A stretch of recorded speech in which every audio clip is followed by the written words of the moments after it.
David Bowie gets a blue plaque in Stockport today to honour the night he missed his last train home and fell asleep at the station.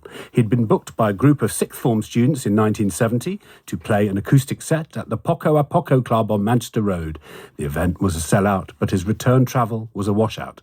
Bill Frost was the chair of the Stockport Schools Union. He booked Bowie back then, paid him in cash, and will be at the ceremony today. Bill, welcome to BH. Good morning. What a memory you've got of that day. What memories have I got?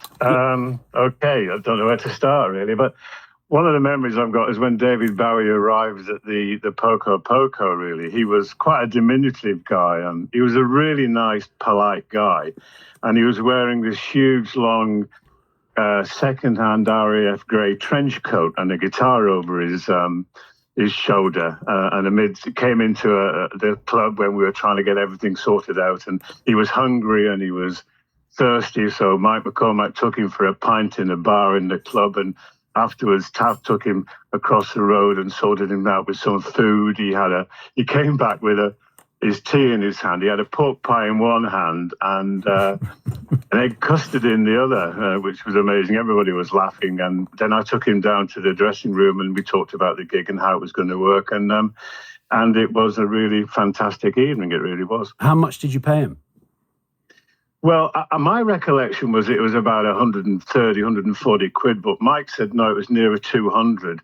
The band would have cost about 250 apparently, but they didn't come, so he played on his own. And I'm glad they didn't, because he was absolutely superb. But I remember going down afterwards when he'd finished the set, and he had to go early.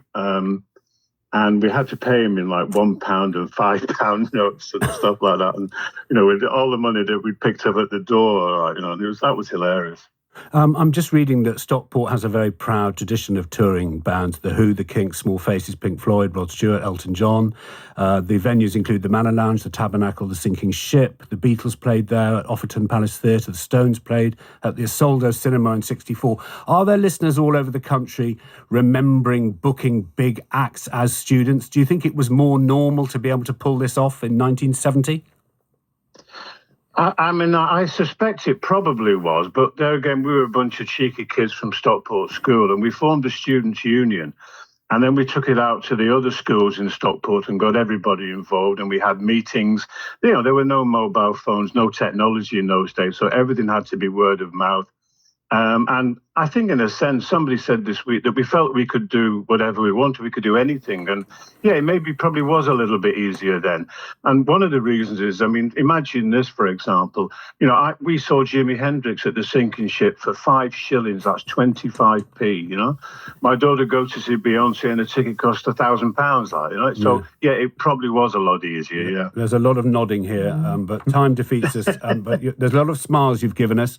Congratulations. Have great time today at your ceremony with all this memory and this plaque. Thank you for joining us, Bill. Thank you very much for phoning, and I'm sure it will go really, really well. I'm looking forward to being with all my chums. Thank you. We're all very lucky to have you. Today's producers were Natasha Mayo and Joseph Cowell. The studio director was Sarah Kimberley.